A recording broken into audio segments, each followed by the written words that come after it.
এখন করব হলো গোপুর খাবার। তো প্রেশারের মধ্যে আমি একটু বাটার দিয়ে দিয়েছি, দেখতেই পাচ্ছ বাটারটা কিন্তু ভালো গরম হয়ে গেছে।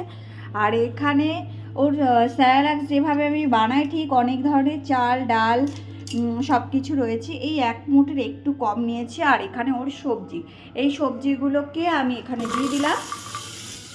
জাস্ট একটুখানি নাড়াচাড়া দেবো, বেশি কিছু করব না, জাস্ট একটুখানি হালকা হাতে নাড়াচাড়া করে দিলাম।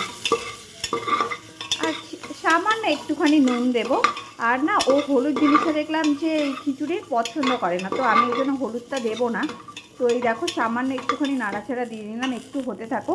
আর সামান্য একটু নুন দেবো এর মধ্যে, নুন না দিলে না হয়, তাই জন্য এই দেখো এইটুখানি নুনটা দিয়ে দিলাম একটুখানি। কারণ আমি ওকে বেশিরভাগ নুন মিষ্টি জিনিসটা নাই খাওয়াই, যতটা না খাওয়ানো ততটাই ভালো। তো এই যে নাড়াচাড়া দিয়ে দিলাম। নেক্সট ব্লগে তোমাদের আবার দেখাচ্ছি কীভাবে তৈরি করছি।